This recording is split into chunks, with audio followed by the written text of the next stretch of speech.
কুত্তার বাচ্চা, তুই আমাকে কেন বিয়ে করতে রাজি হলি? জানিস কত কষ্টে এই বিয়েটা হয়ে গেছে? আর শেষমেশে কিনা তোর বাবা বলে উঠলো আমার ছেলে বিয়ে করবে। মানে কি বলছো আপু তুমি এগুলো? আর আমাকে বকাবকি বা করছো কেন? বকাবকি করবো না তো কি করব? কাছে টেনে নিয়ে আদর করব নাকি?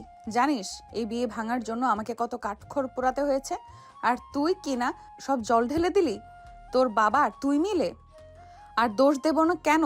আমার বাবার কোটি কোটি টাকার সম্পত্তি দেখে তোর বাবা লোভ সামলাতে না পেরে সবার সামনে বলে ওঠে, জানি আমার বাবা নাও করবে না যে বিয়ে দিতে তোর সাথে আমাকে। স্বাধীন কিছুই বুঝতে পারে না। সবকিছু যেন তার মাথার উপর দিয়ে যেতে লাগে। দাঁড়িয়ে থেকে মাথা চুলকাতে লাগে। নেহার অনেক রাগ হতে লাগে। খাটের উপরে বসে আর না থেকে উঠে এসে স্বাধীনের গালে সজোরে থাপ্পড় লাগায়। তাই স্বাধীন ভেবাচেকা খেয়ে নেহার দিকে ছোট ছোট দৃষ্টিতে তাকিয়ে থাকে। তখনই দরজার নক হওয়ার শব্দ হয়। নেহা রেগে যায়, এ অসময়ে আবার কে আসলো। রেগে গিয়ে দরজা খুলে গিয়ে দেখে তার সব বান্ধবীরা। কিরে, তোরা এখন কোনো দরকার? আরে না, তেমন কিছু না। এমনিতেই দুলাভাইদের সাথে পরিচয় হওয়ার জন্যই আসলাম। তুই যার সাথে পরিচয় করিয়ে দিলি তাকে তোর বিয়ে করতে চাইছিলি না, আর তাই হলো। করতেও হলো না। এখন দেখি শর্ত, নতুন দুলাভাইয়ের সাথে পরিচয় হয়নি। আর বলতো, গলা করে বলেছিলি বিয়ে করবি না, আর বিয়ে করার পর দেখছি না অসময়ে এসে পড়ছি, তাই না? আর একটু ওয়েট কর ভাই। নেহা তার বান্ধবীর দিকে রেগে তাকায়। নেহার বান্ধবীরা নেহাকে পাশ কাটিয়ে সবাইকে বসে পড়ে। স্বাধীন এখনো দাঁড়িয়ে আছে। তখন নেহার বান্ধবী সবাইকে বসে পড়ে নিজেদের মধ্যে কথা বলতে লাগে। স্বাধীন দাঁড়িয়ে আর না থেকে ব্যালকনির দিকে যেতে লাগে। তখন নেহার বান্ধবীরা স্বাধীনকে উদ্দেশ্য করে বলতে লাগে। এই যে জুনিয়র দুলাভাই, কোথায় যাচ্ছেন? হ্যাঁ, আমরা আসলাম আপনার সাথে পরিচয় হওয়ার জন্য, আর দেখছি ভয় পেয়ে ব্যালকানির দিকে যাচ্ছেন। কই না তো। মানে জুনিয়র দুলাভাই দেখছি অনেক লজ্জা পেয়ে গেছেন। হ্যাঁ, লজ্জা পেতে হবে না, আমরা সব ফ্রেন্ড, বুঝলেন? আর কোথায় যেন দেখেছি, একে মনে করতে পারছি না রে নিহা। বাদ দে তো, তোরাও না। কই দেখবি গ্রাম্য খ্যাত গ্রামে বড় হয়েছে, বাবা ইনভাইট করেছিল, বাবার ছোটবেলার বন্ধু, ওর বাবা তাই এসেছে। আর সেই কিনা আমার গলায় ঝুলে পড়লো। কেমনটা লাগে রে বল? তোদেরকে তো বললামই আমি এই বিয়ে করতে পারবো না। জানিস কত কষ্ট করে এই মিথ্যে অভিনয়টা করতে হয়েছে আমাকে? আর শেষমেশে কিনা নিজের থেকে 3 বছরের জুনিয়র ছেলেকে বিয়ে করতে হলো। জুনিয়র হয়েছে তো কি হয়েছে, অনেক ভালো। তোকে কখনো কিছু বলবে না, তোকে শাসন করবে না। তোর মন তোর মন তোর যা খুশি তাই করে চলতে পারবি, আর তোর কথাই উঠবোস করবে, বুঝলি? আমি তো জুনিয়র দেখেই বিয়ে করব, আমার ছোট থেকে ইচ্ছে। ভাই তাহলে একটা হেল্প কর রে তুই প্লিজ। তোর যে অত ছোট থেকে ইচ্ছা জুনিয়র ছেলেকে বিয়ে করার, তাহলে এই আপদটাকে তুই নিয়ে যা। দিয়ে দিলে ভালো হয় না? হ্যান্ডসাম আছে আর কিউট দেখতে অনেক। আমি তো ক্রাশ খেয়ে গেছি রে, প্লিজ দিয়ে দে কোনোভাবে আমাকে। কথাটা বলে নেহার বান্ধবীরা নিজেদের মধ্যে হাসাহাসি করতে লাগে। স্বাধীনের আর ভালো না লাগায় সেখান থেকে চলে আসে সোজা ছাদে। নিচের দিকে তাকিয়ে দেখে সবাই অনেক আনন্দ করছে। পাশে দেখে তার বাবা আর নেহার বাবা দুজনে বসে থেকে হাসাহাসি করছে। স্বাধীন তার বাবাকে হাসি খুশি দেখে তার ঠোঁটের কোণায় হাসির রেখা ফুটে ওঠে। আর মনে মনে বলতে লাগে, জানি না তারা যখন জানতে পারবে যে এই বিয়েতে নেহা ওর কোনো মত নেই, তখন তারা কি মনে করবে। আর কেন যে আসতে গেলাম। এখন কি হবে? নেহা পুজোর আগে আর আমার উপর রেগে রয়েছে। তিনি তো কখনোই আমাকে মেনে নেবে না। আর আমি তার থেকে ছোট। সব মেয়েরই স্বপ্ন থাকে তার থেকে বড় ছেলেকে বিয়ে করার। আল্লাহ, কি এক ঝামেলায় পড়লাম। কথাগুলো দাঁড়িয়ে থেকে নিচের দিকে তাকিয়ে স্বাধীন ভাবছিল। তখনই তার কাঁধে কেউ হাত রাখে। স্বাধীন চমকে উঠে পিছনের দিকে তাকিয়ে দেখে নেহার মা। স্বাধীন তাড়াতাড়ি করে নিজেকে সামলে নিয়ে বলতে লাগে, আন্টি, আপনি এখানে? আন্টি বলেছ কাকে বাবা? এখন থেকে মা বলে ডাকবে। আর নিজে থেকে দেখছিলাম তুমি অনেকক্ষণ ধরে ছাদে দাঁড়িয়ে আছো, তাই আসলাম। তার রুমে না গিয়ে ছাদে এসে দাঁড়িয়ে আছো যে, কিছু কি হয়েছে? কি আর হবে, যা হওয়ার তা তো হয়ে গেছে। নিজের গুণ দিয়ে বদমেজাজি মেয়েকে আমার গলায় জড়িয়ে দিয়েছেন। আল্লাহই জানে এর ফল কী যে ভোগ করতে হবে আমাকে। কি ব্যাপার বাবা, তুমি কেন কথা বলছো না? যে চুপচাপ করে আছো কেন? নেহা কি তোমাকে কিছু বলেছে? না না আন্টি, ও সরি মা, কিছুই বলেনি। স্বাধীনের কথার অর্থ অবস্থানে আসলে নেহার মা রাগীভাবে তাকায়। স্বাধীন কথা ঘুরিয়ে মা বলে ডাকলে নেহার মা হাসি দিয়ে স্বাধীনের দিকে তাকিয়ে থাকে। তারপর স্বাধীনকে উদ্দেশ্য করে বলতে লাগে, আমার মেয়ে তো, আমি ভালো করেই জানি, তোমাকে বলতে হবে না। আর একটা কথা নিয়ে অনেক ভালো। উপর থেকে যতই খারাপ ব্যবহার করে দেখো না কেন, ও ভেতর থেকে অনেক ভালো। যদি তুমি মিশতে পারো তাহলে সব বুঝতে পারবে। আর আমি ভালো করেই জানি নেহা এই বিয়েতে কেন মত ছিল না। যেভাবেই হোক ও বিয়েটা হয়ে গেছে। আর আমিও জানি ও যে নিজেকে বাচ্চার মা দাবি করলো এটাও মিথ্যে। কিন্তু তুমি কাউকে বলো না বাবা, ওকে এইটা নিয়ে শায়েস্তা করবে, বুঝলে? আর হ্যাঁ, একটা কথা, যাই হোক প্লিজ তুমি আমার মেয়েকে ছেড়ে যেও না। স্বাধীন কি বলবে যেন কোনো ভাষাই খুঁজে পায় না। নেহার মা স্বাধীনের হাত ধরে করুণ দৃষ্টিতে তাকিয়ে আছে তার দিকে। তারপর তারা স্বাধীন আর নেহার মা দুজনে আরো অনেক কথা বলতে লাগে। অন্যদিকে নেহা, বলতো কেমনটা লাগে বাবার উপরে? বিয়ে করব না তাও জোর করে তার অফিসের পার্টনারের ছেলের সাথে আমাকে বিয়ে দেওয়ার জন্য উঠে পড়ে লেগেছিল। আমি বিয়ে ভেঙে ফেললাম, ভাবলাম যাই হোক এবার বেঁচে যাব, কিন্তু কে জানতো এটাই আমার গলার কাটা হয়ে দাঁড়াবে। শেষমেশ কিনা গাইয়ে একটা খ্যাতকে বিয়ে করতে হলো। এইভাবে বলছিস কেন? হ্যাঁ, দেখ, আল্লাহ যা করে ভালোর জন্যই করে। আর স্বাধীনকে তো দেখতে অনেক কিউট আর সুন্দর। আমার অনেক পছন্দ হয়েছে। আমি তো প্রথম দেখাতেই ক্রাশ খেয়ে গিয়েছিলাম। নেহার বান্ধবীর কথা শুনে নেহা অবাক হয়ে তার বান্ধবীর দিকে তাকিয়ে আছে। এটা দেখে নেহার বান্ধবী বলতে লাগে, তোরা এইভাবে আমার দিকে তাকিয়ে আছিস কেন? যেন এলিয়েন দেখছিস? প্লিজ তোরা ভুল বুঝবি না। আমি যখন আসি তোদের আগে চলে এসেছিলাম। তখন দেখছিলাম ছেলেটা সাইডে দাঁড়িয়ে সব কিছু তাকিয়ে তাকিয়ে দেখছিল। হালকা আলো মুখে পড়াই যেন উজ্জ্বল আলো নির্গত হচ্ছিল। অনেক ভালো লেগে যায়, বাট তেমন একটা তোয়াক্কা করিনি। আর পরে কিনা যা হলো তা আর কি বলবো। নেহা, তুই এটা কি করলি রে বল? নিজের বেস্ট রিলেশন হওয়ার আগেই বিয়ে করে ফেললি? কথাটা বলে আবার নেহার বান্ধবীরা নিজেদের মধ্যে হাসাহাসি করতে লাগে। এইভাবে অনেকটা সময় পার হয়ে যায়। ফ্ল্যাশব্যাক। দেখ, চিন্তা করিস কেন? এভাবে যা হওয়ার তা হয়ে গেছে। তুই যদি রাজি থাকিস তাহলে আমার ছেলের সাথে তোর মেয়েকে বিয়ে দিতে আমি রাজি আছি। কি সত্যি তুই স্বাধীন করে আমার মেয়ের সাথে বিয়ে দিবি? বন্ধু হয়ে বন্ধুর বিপদে যদি পাশে দাঁড়াতে না পারি তাহলে কিসের বন্ধু রে বল? যাই হোক, এখন বল তুই রাজি কি না? নেহার বাবা মুচকি একটা হাসি দিয়ে সেখান থেকে উঠে দাঁড়ায়। তারপর স্টেজে দাঁড়ায়, দেখে সবাই নিজেদের মধ্যে বলাবলি করছে।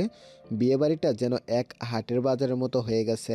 নেহার বাবা মাইক্রোফোন হাতে নিয়ে বলতে লাগে, হ্যালো গাইস, জানি না আপনাদের সামনে কি মুখ নিয়ে আবার আমি দাঁড়িয়ে আছি। একটা বাবা হিসেবে আমি আসলে অনেক লজ্জিত। বাট এই আধুনিক জেনারেশন এখন অনেক নষ্ট হয়ে গিয়েছে, তাই আমি আমার জায়গা থেকে অনেক লজ্জিত আর আপনাদের কাছে ক্ষমা প্রার্থী। যেহেতু বিয়ে ইনভিটেশন এসেছে আমার মেয়ের, সেখানে বিয়ে হবে। প্লিজ আপনারা কেউ চলে যাবেন না, সবাই একটু ওয়েট করুন, বিয়ে হবে। নেহার বাবার কথা শুনে সবাই অবাক হয়ে যায়। তারপর নিজেদের মধ্যে কথা বলতে লাগে। নেহা তার রুম থেকে যেন অবাকের চরম পর্যায়ে পৌঁছে যায়। বাহিরে ব্যালকনিতে এসে দেখে বরপক্ষের কেউ নেই। অবাক হয়ে পিছনে ঘুরে তাকাতেই তার মাকে দেখতে পায়। নেহা তার মার কাছে এসে বলতে লাগে, মা কিসের বিয়ের কথা? মা কিসের বিয়ে? বাবা যে বলছে বিয়ে হবে, আর বরপক্ষের সবাই তো চলে গিয়েছে, এখন আবার বাবা এমন কথা বলছে কেন? দেখো, আমি তো একবার বলেছি বিয়ে করতে পারবো না, আবার তোমরা এমন করছো। দেখ, তোকে তো তোর বাবা বলেছে তখন যে তোর পেটের বাচ্চার বাবাকে নিয়ে বিয়ে দিয়ে দেবে, কোনো কথাই বলবে না। তুই তো তাও কোনো কথা বললি না। আর আমি ভালো করেই জানি তোর এই সব সাজানো নাটক। তাই চুপচাপ তোর বাবা যা করছে রাজি হ। এমনিতেই আমাদের মান সম্মান তুই ধুলোয় মিশিয়ে দিয়েছিস। কথাটা বলেই নেহার মা চলে যায়। নেহা গিয়ে খাটের উপর দিয়ে বসে বিছানার চাদর চিপে ধরে রাখে, নিয়ন্ত্রণ করার চেষ্টা করে। শালা, এত কিছু করলাম বিয়ে ভাঙার জন্য, আবার ঘুরে ফিরে সেই বিয়ে করতে হচ্ছে। কি যে করবো এখন। কি আর করবি, এত কিছু হবার পরও যে আঙ্কেল তোকে বিয়ে দিয়ে ছাড়বে, তাই বলে কি চুপচাপ বিয়ে করে নে, এটাই ভালো হবে। রেগে উল্টোপাল্টা সিদ্ধান্ত নিলে তখন তোরই পস্তাতে হবে। নেহা কিছু একটা ভেবে চুপ হয়ে যায়, তারপর তার মা আর বাবার কথা মতো বিয়ে করে নেয়। বর্তমান। কিরে, দুলাভাই কোথায় গেল? আসলাম পরিচয় হওয়ার জন্য, উল্টো আমাদের দেখে পালিয়ে গেল। ধ্যাৎ, বাদ দে তো, এমনিতেই ভালো লাগছে না, তার উপর তোর ওই কুত্তার বাচ্চাকে নিয়ে পড়ে আছিস। চল ড্রিঙ্কস করি, ভালো লাগছে না। কি বলছিস তুই? পাগল হয়ে গিয়েছিস নাকি? তোর মাথাটা পুরোই খারাপ হয়ে গেছে। আজকে তোর বিয়ে আর বলছিস আজকে ড্রিঙ্কস করবি? দেখ ভাই, আজকে অন্তত বাদ দে। না, এমনিতেই যে রাগ হয়ে আছে মাথাটা, ড্রিঙ্কস না করা পর্যন্ত তা কমবে না। তোরা একটু দাঁড়া, আমি নিয়ে আসছি। নেহা উঠে গিয়ে তার ড্রেসিং টেবিলের নিচ থেকে মিনি ফ্রিজ থেকে ড্রিঙ্কসের বোতল বের করে নিয়ে আসে। নেহার বান্ধবীরা সবাই দেখে অবাক হয়ে তাকিয়ে থাকে। নেহা টেবিলের উপর থেকে গ্লাস বের করে ঢেলে দিতে লাগে সবাইকে। অবাক হয়ে তাকিয়ে থাকতে দেখে নেহা তাদের দিকে ড্যাব ড্যাব করে তাকিয়ে থাকে। তখন নেহার বান্ধবী বলতে লাগে, কি রে, তুই তোর রুমে ড্রিঙ্কস করিস আর ওখানে যে মিনি ফ্রিজ আছে আর ড্রিঙ্কস রেখে দিস, তুই তো কখনো আমাদের বললি না। মানে তোদের বললে তোরা আমাকে নিয়ে মজা করতি, তাই বলিনি। আর বেশি না, রাতে যখন একটু মাথা গরম থাকে তখনই আর কি বের করে খাই। বাদ দে তো, তাই সবাই এনজয় করি। তারপর সবাই মিলে খেতে লাগে, আনন্দ করতে লাগে। স্বাধীন অনেকক্ষণ ছাদে দাঁড়িয়ে থেকে নেহার মায়ের সাথে গল্প করতে লাগে। রাত হলে নেহার মা বলে, যাও বাবা, অনেক রাত হয়ে গিয়েছে, এত রাত অবধি বাইরে থাকা ঠিক না। আর হ্যাঁ, একটা কথা, আমাদের একটা মাত্র মেয়ে, তুমি ওকে কোনো কষ্ট দিও না। জানি তুমি কষ্ট কি দেবে বলো তো, আমার যে কি হাল করবে নেহা, এটাই ভেবে গা কেঁপে উঠছে আমার। বাট প্লিজ বাবা, সহ্য করে নিও, দেখবে সব ঠিক হয়ে যাবে। নেহার মায়ের প্রশ্নের উত্তরে স্বাধীন ভেবাচিকা খেয়ে যায়। কিছু না বলে মুচকে একটা হাসি দিয়ে ছাদ থেকে নেমে সোজা রুমের দরজার সামনে আসে। দরজায় ধাক্কা দিতে তাকে লক করা দরজায় কিছু না বলে মুচকে একটা হাসি দিয়ে ছাদ থেকে নেমে সোজা রুমের সামনে এসে দরজায় ধাক্কা দিতে থাকে। লক করা দরজায় করা লাগতে লাগে। কোনো দিকে নেহার বান্ধবীরা সবাই ড্রিঙ্কস করে মাতাল অবস্থা। হঠাৎ দরজা করা নেওয়ার শব্দে নেহার বান্ধবী এসে দরজা খুলে দেয়। দরজা খুলে দিয়ে স্বাধীনকে দেখতে পেয়ে নেহার বান্ধবী স্বাধীনের গলা চেপে ধরে রুমে ঢুকিয়ে দরজা আটকে দেয়। স্বাধীন সবার এই অবস্থা দেখে ভয় পেয়ে যায়। পিছনে ঘুরে তাকাতেই নেহার বান্ধবী এসে কলার চেপে ধরে স্বাধীনকে তার দিকে টেনে নিয়ে যেতে লাগে। এমন সময় নেহা এসে তার বান্ধবীকে সরিয়ে দিয়ে বলতে লাগে, আরে তুই কি করছিস? ও আমার স্বামী, আমি ওকে কিস করব আর তুই কি না? সর এখান থেকে পেতনিরা, যা তোরা এখন রুম থেকে যা, এখন আমাদের রোম্যান্স হবে। আরে তুই তো বললি যে স্বামী হিসেবে মেনে নিস না, আর তুই ডিভোর্স দিয়ে দিবি, এটা বললি তো। তুই ডিভোর্স দিয়ে দিলে আমি বিয়ে করে নিব, তো তখন তো আমারই স্বামী হবে। তাই আমি বাসর করি বিয়ে করার আগে। কথাটা বলে নেহার বান্ধবী দুজন দুজনের মধ্যে হাতাহাতি করতে লাগে। স্বাধীন কি করবে যেন কিছুই বুঝে উঠতে পারে না। সবাই এই দশা দেখে অবাক হয়ে যায়। তখন স্বাধীন নেহাকে নেহার বান্ধবীর থেকে ছাড়িয়ে দূরে নিয়ে গিয়ে বসিয়ে দেয়। আরে আপনারা কি শুরু করলেন? হ্যাঁ, পাগল হয়ে গেছেন নাকি? নিজেদের মধ্যে কেউ এভাবে মারামারি করে নাকি? আর আপনাদের বলেও তো কোনো লাভ হবে না। যে পরিমাণ ড্রিঙ্কস করেছেন আপনাদের সামনে তো দাঁড়ানো যাচ্ছে না। কি যে করি এখন? স্বাধীন কি করবে বুঝে উঠতে পারে না। দুজনকে সরিয়ে দিয়ে দরজা খুলে বাইরে এসে কাজের মেয়েদের ডাক দিতেই তারা চলে আসে। স্বাধীন সবাইকে যার যার রুমে নিয়ে যেতে বললে সবাইকে রুমে নিয়ে যায়। স্বাধীন হাফ ছেড়ে বাঁচছে, সোফায় বসে পড়ে। সোফায় বসে থেকে হঠাৎ নেহার দিকে নজর যায়। স্বাধীন এতক্ষণেও ভালো করে নেহার দিকে তাকিয়ে দেখেনি। ঘুমন্ত চেহারা যেন এক অন্যরকম সৌন্দর্য বিরাজ করছে নেহার মাঝে। কথাটা ভেবে স্বাধীন নিজের মাথায় আলতো করে আঘাত করে ভাবতে লাগে, স্বাধীন, কি ভাবছিস তুই? এই বিয়েটা উনি মেনে নেয়নি, আর তোর কাছ থেকে অনেকেই অনেক কিছু আশা করলে কি হবে? যার সাথে বিয়ে হয়েছে সে যদি মেনে না নেয় তাহলে কিভাবে কে? তাই ওর কাছ থেকে দূরে দূরে থাকতে হবে তোকে। আর যে মেয়ের বাবা আল্লাহই জানে তোর কপালে কি আছে। কথাটা ভেবে স্বাধীন উঠে দাঁড়াতেই বোতলের সাথে পা লেগে পড়ে যেতে নিলে কোনোভাবে নিজেকে সামলে নেয়। নেহার দিকে তাকিয়ে দেখে সে ঘুমাচ্ছে। হঠাৎ বমি করতে লাগে। স্বাধীন দ্রুত গিয়ে নেহাকে কোলে তুলে নিয়ে ওয়াশরুমে যায়। তারপর নেহাকে ফ্রেশ করিয়ে দিয়ে খাটের উপর শুয়ে দিয়ে বোতলগুলো পরিষ্কার করে স্বাধীন পরে ঘুমিয়ে পড়ে। পরের দিন সকালবেলা ঘুম ভেঙে যায় সূর্যের আলো লাগাতে। মিট করে তাকিয়ে দেখে এখনো নেহা পড়ে পড়ে ঘুমাচ্ছে। স্বাধীন ঘুমিয়ে আর না থেকে উঠে ওয়াশরুমে চলে যায়। ফ্রেশ হয়ে বাহিরে আসতেই দরজায় কড়া নাড়ার শব্দ হয়। স্বাধীন দরজা খুলে দিয়ে দেখে নেহার মা দাঁড়িয়ে আছে, 2 হাতে 2 cup coffee. Good morning aunty. তোমাকে আর কতবার করে বলবো বাবা যে আমাকে আন্টি বলে ডাকবে না? এখন থেকে তুমি আমার মেয়ের জামাই, আমারও ছেলে। আমাকে মা বলে ডাকতে পারো তো। নেহা কি এখনো ঘুম থেকে ওঠেনি? এত বেলা হয়ে গেছে, পড়ে পড়ে ঘুমাচ্ছে। সরি, আর না মানে রাতে ওই নেহা আপু। স্বাধীনের কথা শেষ হবার আগেই নেহা পিছন দিক থেকে চেঁচিয়ে উঠে বলতে লাগে, কই মা, এই তো উঠে গিয়েছি, এমনিতেই শুয়েছিলাম, ভালো লাগছিল না তাই। স্বাধীন ভয় পেয়ে যায়, পেছনে ঘুরে তাকিয়ে নেহাকে দেখে। তারপর নেহার মায়ের হাত থেকে কফি নিয়ে সোফায় বসে খেতে লাগে। তখনই তার ফোন রিং হতে লাগে। পকেট থেকে ফোন বের করে দেখে তার বন্ধু ফোন করেছে। রিসিভ করে সোজা ব্যালকনিতে চলে যায়। অন্যদিকে নেহার মা, দেখ মা, ছেলেটা ছোট হলে কি হবে, অনেক ভালো। কালকে অনেকক্ষণ ছাদে কথা বলেছি। যতটুকু বুঝতে পেরেছি, আমি বলি কি, অতীতের সব কথা ভুলে গিয়ে নতুন করে বাঁচতে শেখ। আর তোর বাবা না আজ পর্যন্ত যা করেছে তোর ভালোর জন্যই করেছে, এতটুকুই বলবো।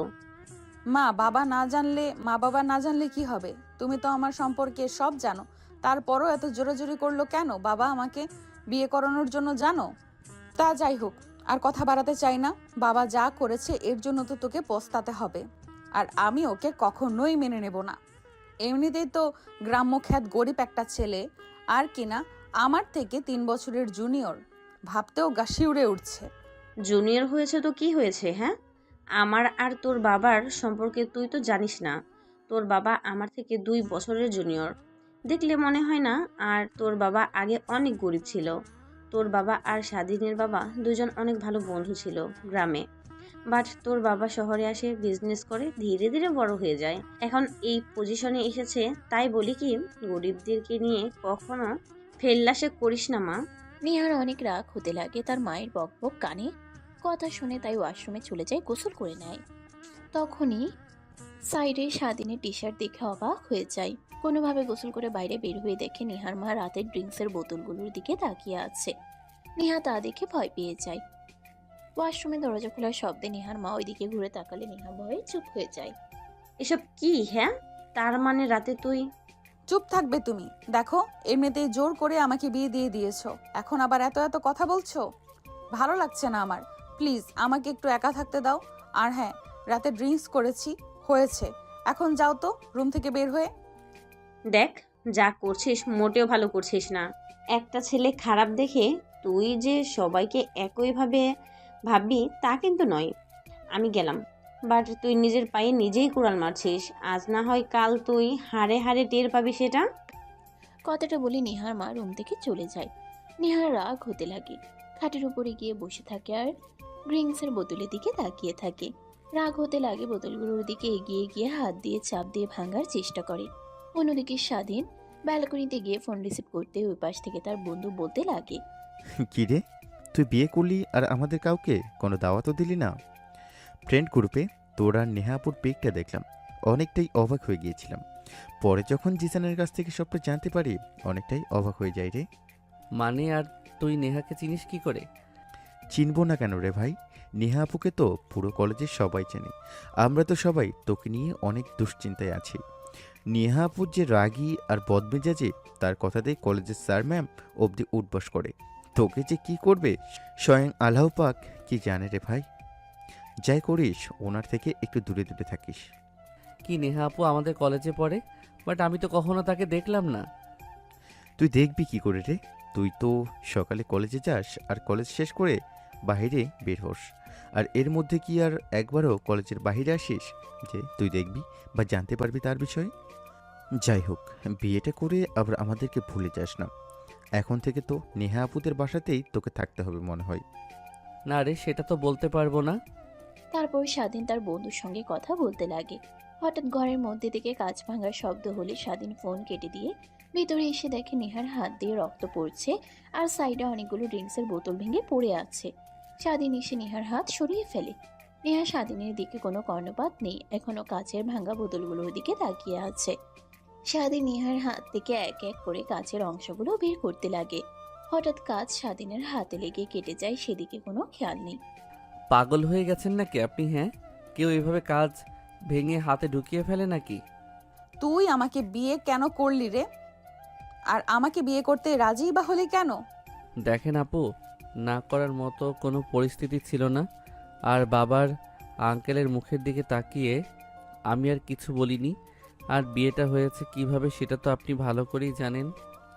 তারপর বারবার এক কথা বলছেন কেন? দেখেন, আপনার যদি অমত থাকে তাহলে আপনাকে ডিভোর্স দিয়ে দেব, তাও নিজেকে এভাবে ক্ষতি করেন না আমার জন্য। জানি জানি, সব তোদের লোক দেখানো। সেই তো আমার বাবার টাকার লোভ সামলাতে না পেরে বাবা ছেলে মিলে বুদ্ধি করে আমাকে বিয়ে করেছিস। নেহার কথার প্রতি উত্তরে কি বলবে স্বাধীন যেন কোনো ভাষা খুঁজে পায় না। নেহার কথা শুনে মিটিমিটি করে হাসতে লাগে আর নেহার হাত থেকে কাচের ভাঙা অংশগুলো বের করতে লাগে। তারপর এই দিক ওই দিক তাকিয়ে ফার্স্ট এড বক্স খুঁজতে লাগে। হঠাৎ আলমারির ওপরে দেখতে পেয়ে উঠে গিয়ে নিয়ে আসে, নেহার হাত ব্যান্ডেজ করে দেয়। এখনো স্বাধীনের দিকে ড্যাব ড্যাব করে নেহা তাকিয়ে আছে আর মনে মনে বলছে, কি ছেলে রে বাবা, এত এত কথা বললাম যেন কোনো কথা কান অবধি যাচ্ছে না। তার নিজের মতো করে কাজ করেই চলেছে। ওর জায়গায় অন্য কোনো ছেলে হলে এত কথা বলার কখন চলে যেত। কি ভাবছেন? এইভাবে তাকিয়ে ব্যান্ডেজ করা হয়ে গেছে? গোসল করে এসে মাথায় কি এমন ভূত চাপলো হাতে? বোতল ভেঙে কাচের টুকরাগুলো ঢোকাতে হলো? নাকি মা এসে কিছু বলে গিয়েছে তার জন্য এমন রাগ কাটিয়েছেন আমার উপরে, না জেনে বোতলের উপরে? কথাটা বলে দাঁত বের করে স্বাধীন মিটিমিটি হাসতে লাগে। নেহার অনেক রাগ হতে লাগে। মাকে? হ্যাঁ, আর তুই কাকে মা বলছিস? কেন আপু, আপনার মা তো আমারও মা। আপনাকে বিয়ে করেছি তাই আন্টি আমাকে বলেছে যেন এখন থেকে মা বলে ডাকে, তাই ডেকেছি। স্বাধীনের কথা শুনে আরো রাগ হতে লাগে। তারপর নেহা উঠে গিয়ে ড্রেসিং টেবিলের সামনে গিয়ে বসে থাকে। স্বাধীন সেই দিকে আর না তাকিয়ে নিচে চলে যায়। দেখে তার বাবা আর নেহার বাবা দুজনে বসে গল্প করছে। স্বাধীন যেতেই তাদের সঙ্গে গল্প করতে লাগে। হঠাৎ দেখে নেহা ছোট ড্রেস পরে ব্যাগ কাঁধে নিয়ে বের হচ্ছে। নেহার বাবা অবাক হয়ে যায়। স্বাধীনের বাবা তো অবাকের চরম পর্যায়ে পৌঁছে যায়, কারণ গ্রামের মানুষ কখনো এমন পোশাক পরিধান করতে মেয়েদের দেখেইনি। এখন এমন পোশাক পরে কাঁধে ব্যাগ নিয়ে কোথায় যাচ্ছিস?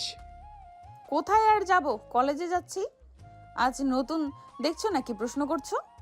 তা না, দেখ মা, আগে যা করার তা তো করেছিস, এখন বিয়ে করেছিস, স্বামী আছে তোর, তোর নিজের একটা সংসার আছে। এমন ছোটোখাটো পোশাক পরে বাইরে বের হওয়া যাবে না। আর কালকে তো বিয়ে হলো, আজকে কলেজে যেতে হবে না। স্বাধীনকে 2-1 দিন সময় দে, তারপর না হয় যাস। দেখো বাবা, তোমাদের কথা মতো বিয়েতে রাজি হয়েছি। এখন আবার তুমি আমার লাইফে অন্য কাউকে কখনোই ইন্টারফেয়ার করাবে না। আমি যেভাবে চলবো একান্ত নিজের ব্যক্তিগত। দেখ মা, তুই হয়তো ভুলে যাচ্ছিস যে তোর বিয়েটা কিভাবে হয়েছে। যদি স্বাধীনের বাবা স্বাধীন এখানে আসতো তাহলে আমার মান সম্মান কাটা যেত। আর তোকে তো কতবার করে বললাম, তুই যে ছেলেকে ভালোবাসিস সেই ছেলে বাচ্চা তোর পেটে, তাকে নিয়ে আয়, আমি মেনে নেব, কোনো কথাই বলবো না। কিন্তু তুই তো তখনও চুপ করেছিলি, কোনো কথা বলছিলি না। আর কি সে ছেলে, ওর পরিচয়টা একবার দিয়ে দেখ, ওর কি হাল করি। তোমাকে কিছুই করতে হবে না। কথাটা বলে বাইকের চাবি হাতে নিয়ে ঘোরাতে ঘোরাতে বের হয়ে যেতে লাগে। স্বাধীনের বাবা তো অবাক হয়ে নেহার বাবার দিকে তাকিয়ে আছে। নেহার বাবা মাথা নিচু করে সোফায় বসে থাকে ফ্লোরের দিকে তাকিয়ে। তখনই নেহার বাবা স্বাধীনের বাবার 2 হাত জোর করে ফেলে তারপর বলতে লাগে, দেখ, তুই আমাকে প্লিজ ক্ষমা করে দে। আমি তোর ছেলের জীবন নষ্ট করে ফেলেছি, দিয়েছি একমাত্র মেয়ে, আদর দিতে দিতে একদম মাথায় তুলে ফেলেছি। আমাদের কোনো কথাই শোনে না, নিজের মতো চলাফেরা করে। হ্যাঁ ভাই, প্লিজ ক্ষমা করে দেন আমাদের দুজনকে।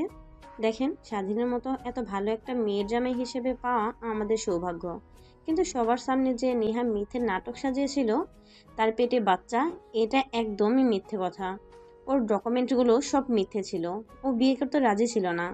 আমি আর আপনার ভাই মিলে বিয়ে করাতে রাজি করিয়েছি। কিন্তু ওর মাথায় যে এত বুদ্ধি ঘুরপাক খাচ্ছিল তা আমরা জানতাম না। না না, তোমরা ক্ষমা চাচ্ছ কেন? দেখো, তোমাদের তো এখানে কোনো ভুল নেই। কিন্তু আমার মাথাতে একটা বুদ্ধি আছে, জানি না আদৌ কাজ করবে কিনা, বাট মনে হয় কাজ করবে। তারপর নেহার বাবা স্বাধীনের বাবাকে তার বুদ্ধির কথা খুলে বলে। নেহার বাবা স্বাধীনের বাবা দুজনে শুনে অনেক খুশি হয় এবং কাজ করবে এটাও বলে। তারপর তারা একসঙ্গে আড্ডা দিতে লাগে। অন্যদিকে স্বাধীন নেহার এমন ব্যবহার আর পোশাক আশাক দেখে অবাক হয়ে যায়। সেখানে বসে থাকতে না পেরে উঠে বাইরে বাগানে গিয়ে বসে থাকে। নেহা ভার্সিটিতে চলে যায়। তার বান্ধবীরা বসে আড্ডা দিচ্ছিল, সবাই অবাক হয়ে যায়। কী রে, ভাবলাম তো আজকে জুনিয়র দুলাভাইকে ছেড়ে রুম থেকে বেরই হবে না, আর আজকেও কিনা এই পোশাক পরে ভার্সিটিতে চলে এসেছিস। আরে তোরাও না ওই গাইয়া খ্যাটটাকে নিয়ে পড়ে আছিস। তোদের এত করে বললাম যে দেখবি, করতে চেয়েছিলাম না, শেষমেশে ভাঙবে সক্ষম হয়।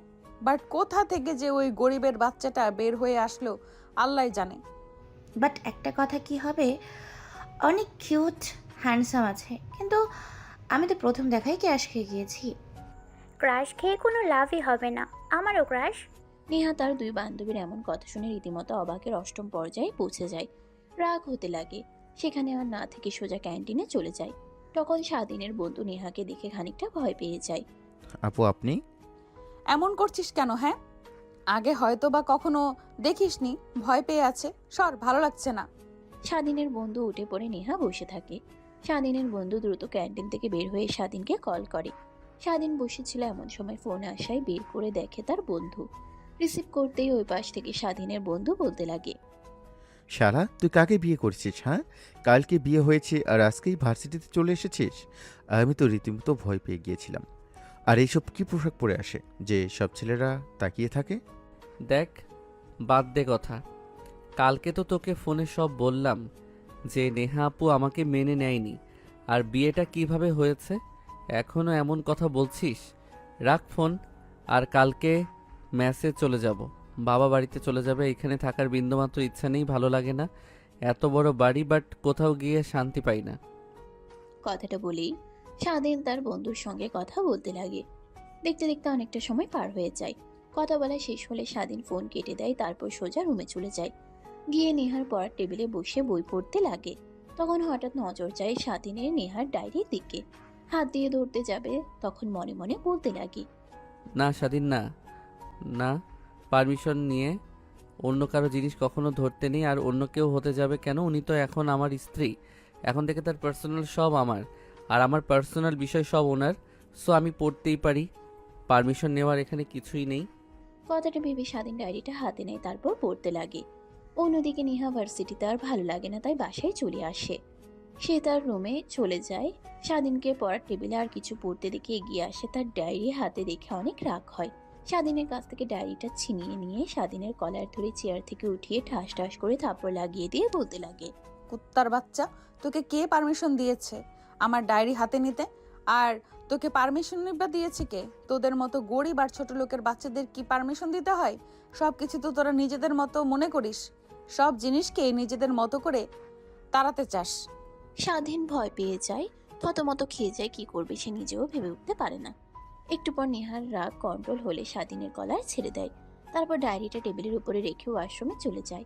তখনই নেহার মা দরজায় এসে নক করে। নেহার মায়ের কথা শুনে নিজেকে স্বাভাবিক করে নেয়। বাবা, নেহা কলেজ থেকে এসেছে, ওর বাইক বাসার সামনে দাঁড় করানো দেখলাম। হ্যাঁ আন্টি ওয়াশরুমে গেছে ফ্রেশ হওয়ার জন্য। স্বাধীনের কথা শুনে নেহার মা রুম থেকে বের হয়ে যায়। স্বাধীন ব্যালকনিতে চলে যায়। কেন যেন ভাষাতে এখানে আসলেই তার একটু ভালো লাগে। সামনের দিকে তাকিয়ে প্রকৃতির ঠান্ডার গ্রান নিতে লাগে। তখনই পাশে কারোর উপস্থিতি টের পায় স্বাধীন। মিটমিট করে তাকিয়ে দেখে পাশে নেহা দাঁড়িয়ে আছে তার দিকে তাকিয়ে। কিরে, এইখানে এইভাবে দাঁড়িয়ে আছিস যে? তুই আর আমার ডায়েরির কি সবটুকু পড়েছিস নাকি? পড়তে পারিসনি সম্পূর্ণ? না আপু, তুমি এসে কেড়ে নিলে হাত থেকে আর আমাকে মারলে।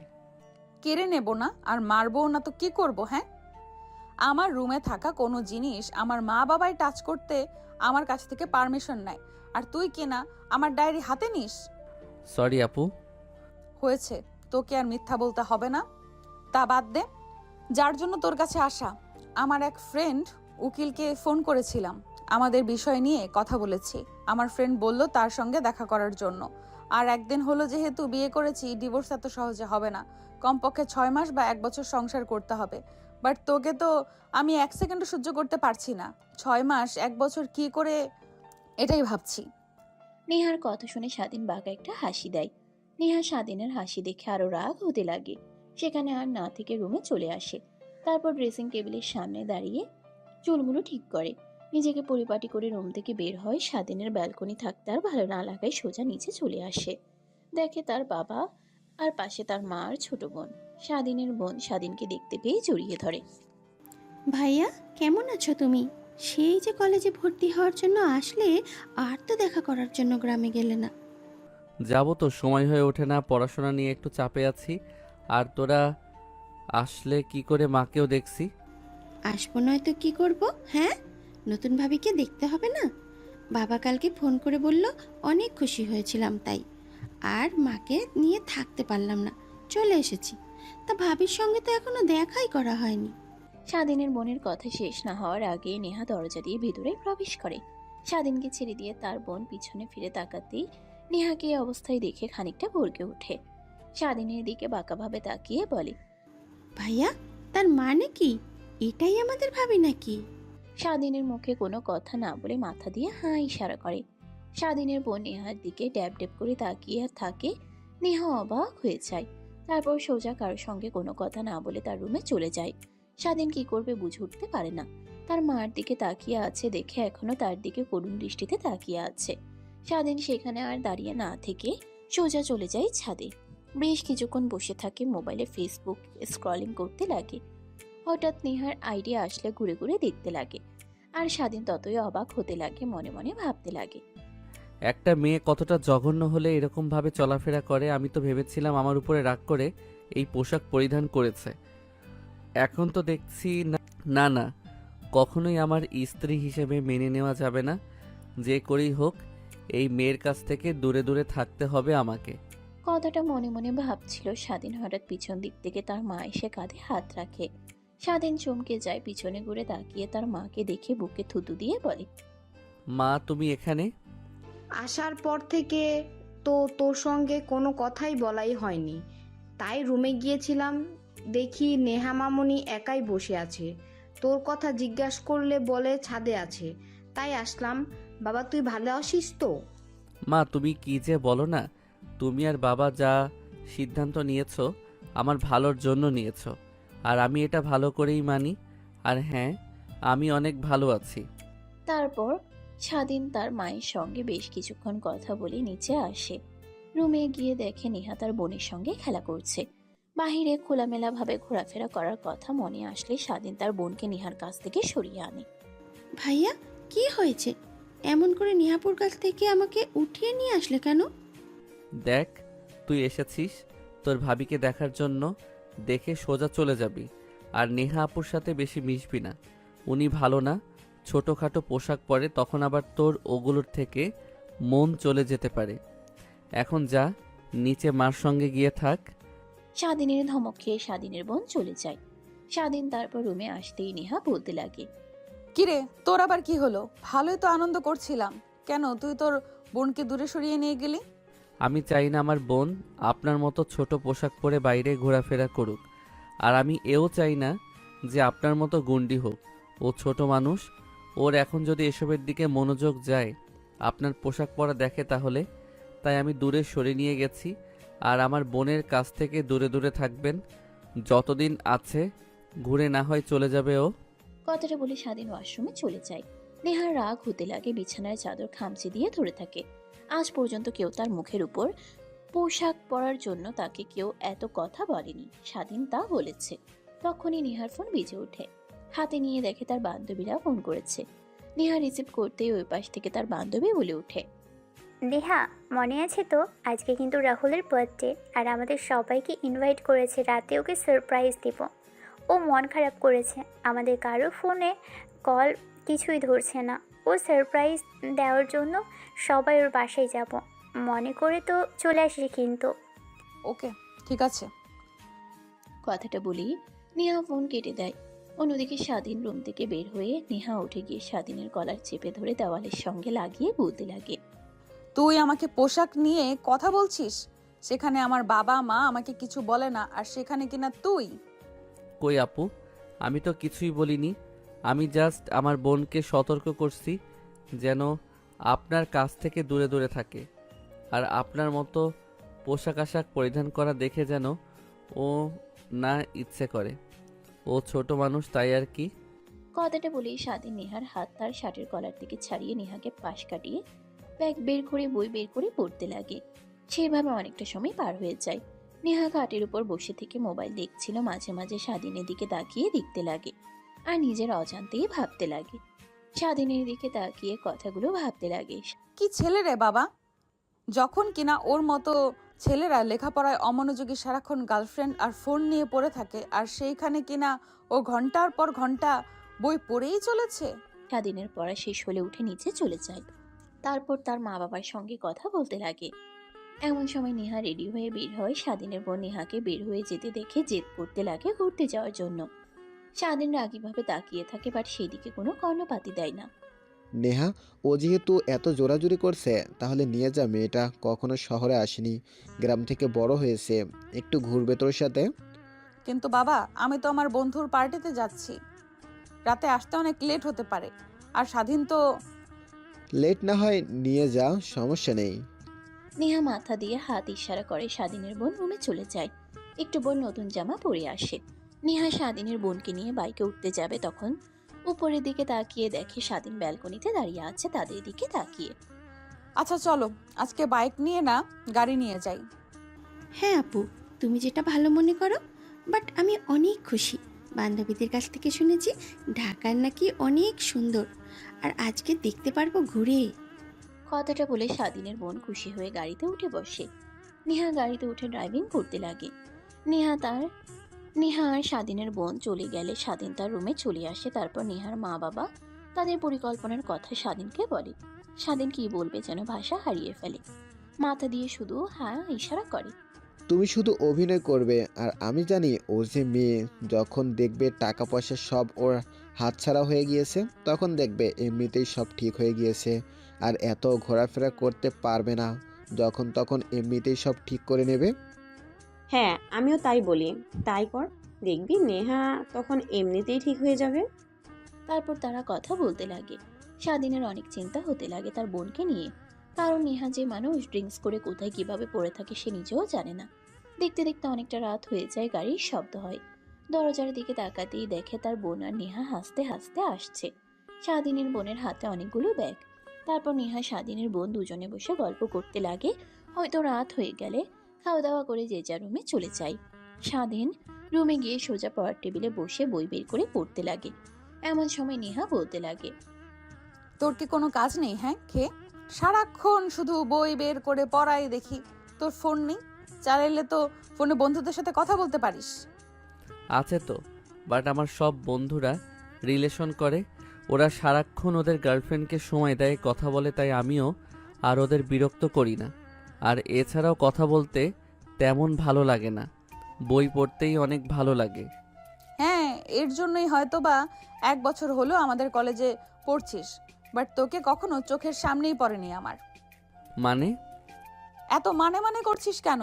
অনেক ঘুম পেয়েছে, রাত অনেক হয়েছে, লাইট অফ কর। লাইটের আলোয় ঘুমাতে পারছি না। স্বাধীন নেহার কথা শুনে বই বন্ধ করে ব্যাগ গুছিয়ে রাখে। লাইট অফ করে ড্রিম লাইট অন করে দেয়। সোফায় গিয়ে ঘুমাতে যাবে, তখনই নেহা বলে, সোফায় ঘুম আসছিস কেন? এইটুকু সোফা, তোর তো জায়গাই হবে না ওখানে। আমাকে নিয়ে এত কিছু না ভাবলেও চলবে, আমি এখানেই মানিয়ে নিতে পারবো। হয়েছে, তোকে আর বড় বড় কথা বলতে হবে না। আয় খাটে ঘুমা, মাঝখান দিয়ে কোলবালিশ রেখে দেব। আর তুই যে ছেলে, মনে তো হয় না আমার পারমিশন ছাড়া আমাকে টাচ করবি। নেহার কথা শুনে স্বাধীন তাকায় একবার সোফার দিকে, আরেকবার খাটের দিকে তাকায়। নেহার কথা ঠিক, সোফা অনেকটাই ছোট, ঠিক মতো ঘুমোতে পারবে না সে। কালকে রাতে ঘুমানোর কথা মনে হলো, এখনো গা ব্যথা করছে। তাই আর কোনো কিছু চিন্তা না করে নেহার পাশে গিয়ে মাঝখান দিয়ে কোল বালিশ রেখে ঘুমিয়ে পড়ে। নেহার ল্যাপটপ অন করে মুভি দেখতে লাগে। স্বাধীন এপাশ ওইপাশ করে শুয়ে থেকে ঘুমানোর চেষ্টা করে। চোখ মেলে তাকিয়ে নেহাকে ঘুমোতে না দেখে বলতে লাগে, আপনি না বললেন মাথা ব্যথা করছে, তাহলে ল্যাপটপ অন করে কি করছেন? ঘুমান। আমাকে তো পড়তে দিলেন না আপনি। এত লেখাপড়া করতে হবে না, চুপচাপ করে ঘুমা। নেহার ধমক খেয়ে স্বাধীন চুপ হয়ে যায়, আর কোনো কথাই বলে না। এক পর্যায়ে ঘুমিয়ে পড়ে। নেহার মুভি দেখা শেষ হলে স্বাধীনের ঘুমন্ত চেহারা দেখে কেন যেন এক ভালো লাগা কাজ করে, নিজের অজান্তেই ভাবতে লাগে। নেহা কি কিউট দেখতে তোর বরটা। যদি আদর করতে পারতি তাহলে কতই না ভালো লাগতো তোর। ছোট হলে কি হবে, কেউ তো দেখে বুঝতে পারবে না যে ছোট। আর 5টা ছেলের মতো না। ও কেন যে এত লেখাপড়া নিয়ে পড়ে থাকে? বিয়ে তো হয়েছে, আমি তো স্ত্রী, চাইলেই তো অধিকার বসিয়ে নিতে পারে। তা না, উল্টো করে আমার পোশাক আশাক নিয়ে পড়ে আছে। আরে যে ছেলে লেখাপড়ার দিক থেকে ওর দৃষ্টি সরায় না, যেন কি ভাবছিস? তুইও তো তোর ছোট, আর তুই মেনে নিবি না কখনো ওকে? না না, ওর কাছে বেশি যাওয়া যাবে না, মায়া বাড়ানো যাবে না, ডিভোর্স দিয়ে দিতে হবে। ছোট লোকের বাচ্চাটা সব সময় ছোট লেগে থাকে। কথাটা ভেবেই নেহা ঘুমিয়ে পড়ে। অন্যদিকে স্বাধীনের সকাল সকাল ঘুম ভেঙে যায়। বুকের উপরে ভারী কিছু অনুভব হয় দেখে নেহা তাকে শক্ত করে জড়িয়ে ধরে ঘুমিয়ে আছে। মাঝখানে কোলবালিশ নেই, যেন তাকে কোলবালিশ মনে করে জড়িয়ে ধরে শুয়ে আছে। কি করবে সে যেন বুঝে উঠতেও পারে না। নেহাকে সরিয়ে উঠতে যাবে, যদি নেহার ঘুম ভেঙে যায় আর তাকে এই অবস্থায় দেখে তাহলে তো জ্যান্ত পুঁতে রাখবে মাটিতে। তাই মূর্তির মতো শুয়ে আছে চুপ করে। তখনই নেহা স্বাধীনের হালকা নড়াচড়ায় ঘুম ভেঙে যায়। তাকিয়ে স্বাধীনকে শক্ত করে জড়িয়ে ধরে থাকা দেখে দ্রুত নিজেকে সরিয়ে নেয়। তারপর উঠে ওয়াশরুমে চলে যায়। স্বাধীন হাঁফ ছেড়ে বাঁচে। তারপর সোজা ব্যালকনিতে চলে যায়। আমতা আমতা করে ভাবতে লাগে। যেই মেয়েরে বাবা উল্টো আমাকে জড়িয়ে ধরে শুয়েছিল, আমি যদি তাকে জড়িয়ে ধরে শুয়ে থাকতাম তাহলে তুলকালাম কাণ্ড লাগিয়ে দিত। যাই হোক, না না, আর তার সাথে এক খাটে ঘুমানো যাবে না। যদি উল্টাপাল্টা কিছু হয়ে যায় তখন তো আবার আমাকে মেরে ফেলবে। না না, ঘুমালেই বা কী হবে? উনি আমার বিয়ে করা স্ত্রী, যা হওয়ার তাই হবে। আর সোফায় শুয়ে থেকে হাঁটুতে আর কোমরে ব্যথা করানো যাবে না। নেহা ওয়াশরুম থেকে বের হয়ে স্বাধীনকে খাটে না দেখে চমকে যায়। ব্যালকনিতে তাকিয়ে দেখে স্বাধীন দাঁড়িয়ে আছে। একটু পর ভেতরে আসে। নেহাকে এই অবস্থায় দেখে রীতিমতো চমকে উঠে চিৎকার দিতে যাবে, অমনি নেহা গিয়ে স্বাধীনের মুখ চেপে ধরে বলতে লাগে। পাগল হয়ে গেছিস নাকি? কেউ এভাবে চিৎকার করতে নাই। তা নয়তো কি? এসব পোশাক পরে আমার সামনে আসছেন, লজ্জা করছেন আপনার? লজ্জা বাবার কি আছে? আর না মানে তুই তো আমার বিয়ে করা স্বামী, তোর সামনে এইভাবে আসলে তোর গুনাহ কিছু হয় না। আর ওইটা যখন দেব তখন ভাবা যাবে। স্বাধীন নেহার কথা শুনে মাথা চুলকাতে চুলকাতে ওয়াশরুমে চলে যায়। গোসল করে বাহিরে বের হয়। ঘড়ির দিকে তাকিয়ে দেখে অনেকটা বেলা হয়ে গিয়েছে। দ্রুত রেডি হয়ে ব্যাগ নিয়ে বের হতে যাবে, অমনি নেহা স্বাধীনের ব্যাগ চেপে ধরে। স্বাধীন পিছনে ঘুরে তাকিয়ে নেহাকে দেখতে পেয়ে বলে। আপু, আমার ব্যাগ ধরলে কেন? ছাড়ো, অনেক লেট হয়ে গিয়েছে, কলেজে যেতে হবে। সময় মতো না পৌঁছালে স্যার বকা দেবে আবার। কলেজ শুরু হতে এখনো 30 মিনিট বাকি আছে, আর এখান থেকে কলেজে যেতে মাত্র 10 মিনিট সময় লাগে। এত তাড়াতাড়ি কলেজে গিয়ে কি করবি? হ্যাঁ, আমি আর তুই তো একই কলেজে প্লাস ভার্সিটিতে ওখানেই পড়ি। না না, আমাকে তাড়াতাড়ি যেতে হবে, অনেক পড়া এখনো বাকি আছে। 2 দিন হলো কলেজে যাই না। বন্ধুদের কাছ থেকে রাতে নোট নিয়েছি, বাট পড়া হয়নি। আপনি তো পড়তে দিলেন না, উল্টো রাতভর মুভি দেখলেন। ভালো করেছি, আর এখন কলেজে যেতে হবে না, আমি আর তুই একসাথে কলেজে যাব। স্বাধীন নেহার কোনো কথা না শুনে রুম থেকে বের হয়ে কলেজের দিকে যেতে লাগে। অন্যদিকে নেহা ফ্রেশ হয়ে কালকের পোশাক পরতে যাবে, তখনই স্বাধীনের বোনের কথা মনে পড়ে। দেখো আপু, এইসব পোশাক পরা একদমই ভালো না। দেখো ওই ছেলেগুলো তোমার দিকে কিভাবে তাকিয়ে আছে। তোমার সৌন্দর্য তারা দেখছে না, তোমার দেহটা তারা দেখছে। তুমি অসুন্দর হলেও তাদের সমস্যা ছিল না, তারা তো তোমার দিকে তেমন নজরই দিচ্ছে না, তোমার দেহর দিকে দিচ্ছে। তাই বলি কি, এমন পোশাক না পরাটাই ভালো। কথাটা ভেবে নেহা তার ওয়ার্ড্রপ থেকে 3 পিস বের করে পরে আয়নার সামনে দাঁড়াতেই যেন এক অন্যরকম নেহাকে দেখতে পায়। তারপর ব্যাগ কাঁধে ঝুলিয়ে নিচে নামতেই দেখে নেহার বাবা আর উকিল। নেহা যেতে যাবে, অমনি নেহার বাবা ডাক দেয়। তার বাবার কাছে এসে দাঁড়াতেই নেহার বাবা বলতে লাগে। আমি আর তোর মা কালকে রাতে সিদ্ধান্ত নিয়েছি যে আমাদের তোর মেয়ে নেই, তুই একমাত্র মেয়ে, আর তোকে বিয়ে দিয়ে দিয়েছি স্বাধীন বাবার সাথে। আর ওইটা আমাদের এখন একমাত্র ছেলে, তাই আমাদের যা সহায় সম্পত্তি ছিল সব স্বাধীনের নামে লিখে দেব। বুড়ো হয়ে গিয়েছি, আর কতদিনই বা এসব আগলে রাখবো। কি বাবা, আমি তোমাদের মেয়ে আর তুমি উল্টো আমাকে তোমার সয় সম্পত্তি না দিয়ে কোথাকার গরিব ছোট লোকের বাচ্চাকে সবকিছু লিখে দিচ্ছ। পরে যদি লোভ সামলাতে না পেরে আমাদের তিনজনকে বাসা থেকে বের করে দেয়, তখন আমাদের কি হবে একবারও ভেবে দেখেছো? আমি আমার বন্ধুকে ভালো করে চিনি, আর আমার বন্ধুর ছেলে কেমন হবে এটাও আমি ভালো করেই জানি। তোকে কখনো বলা হয়নি আজ আমার এত সম্পত্তি, এত এত টাকা পয়সার পেছনে একটা লোকের হাত ছিল, সেটা হলো স্বাধীনের বাবা। মানে?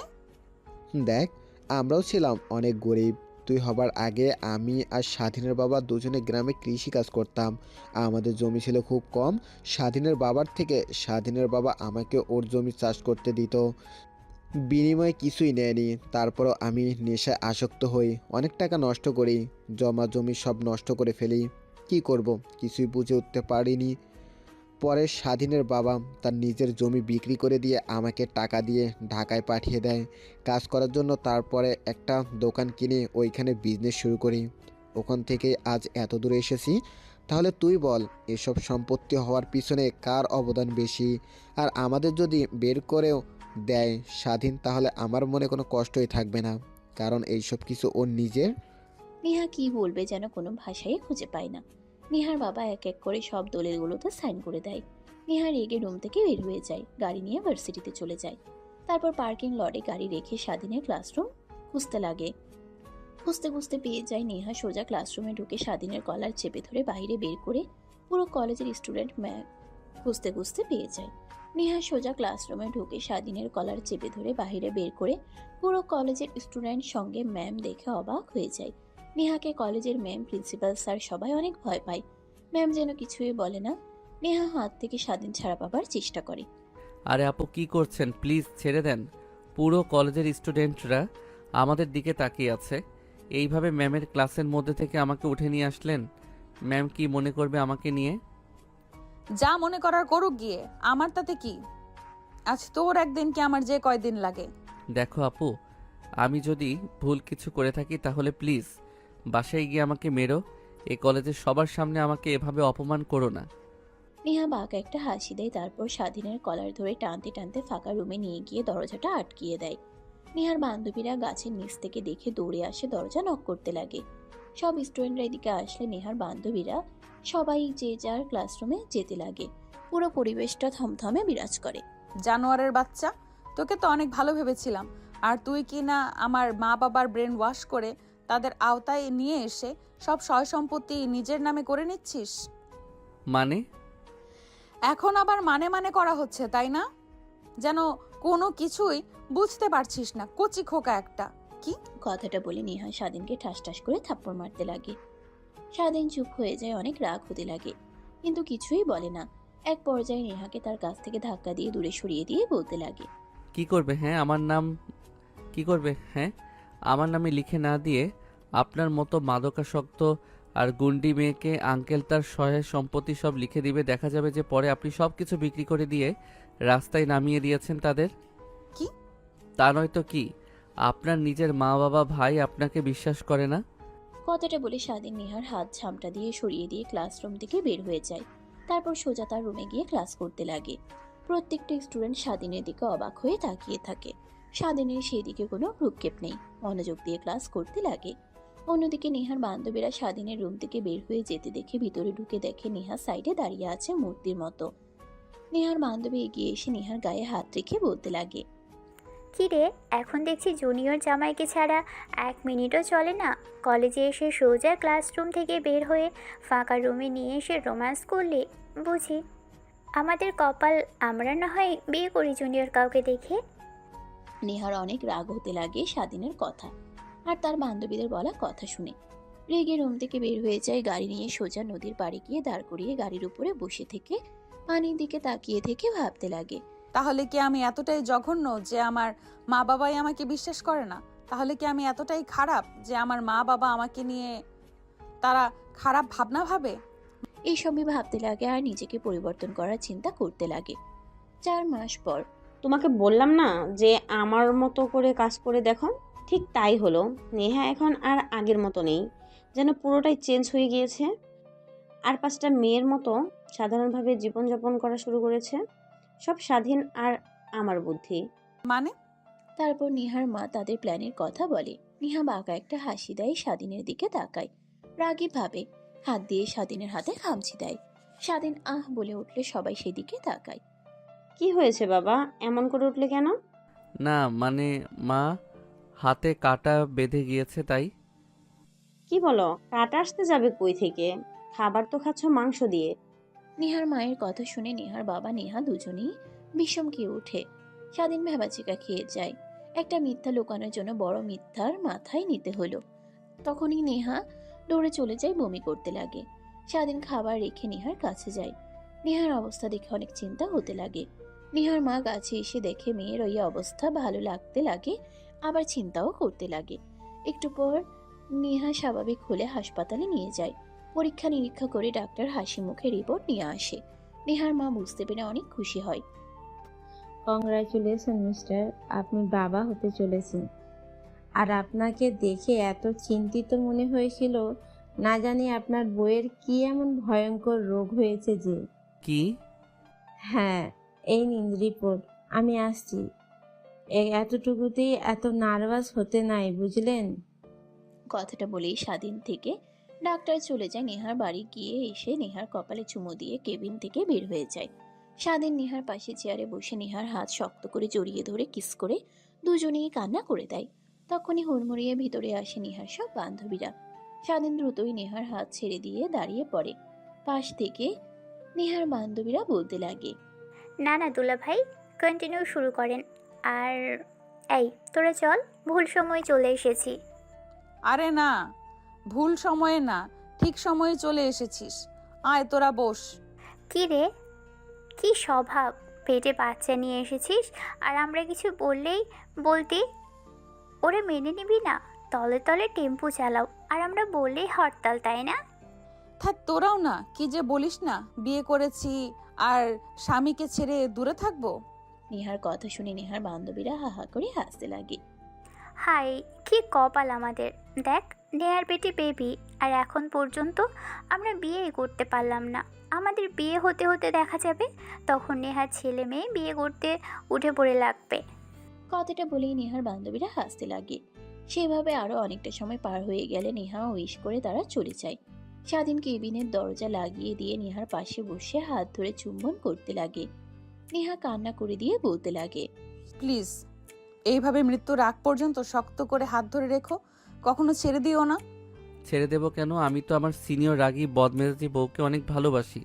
আর এই যে হাত ধরেছি মৃত্যুর আগ পর্যন্ত, আর ছাড়ছি না। আমি আমার জুনিয়র ভোলা ভালা বরটাকে অনেক ভালোবাসি। এইভাবেই সমাপ্তি ঘটে আরো একটা ভালোবাসার। বেঁচে থাকুক ভালোবাসা। দেখা হবে আরো একটা নতুন কোনো গল্প নিয়ে। ততক্ষণে ভালো থাকুন, সুস্থ থাকুন। আল্লাহ হাফেজ। সমাপ্ত।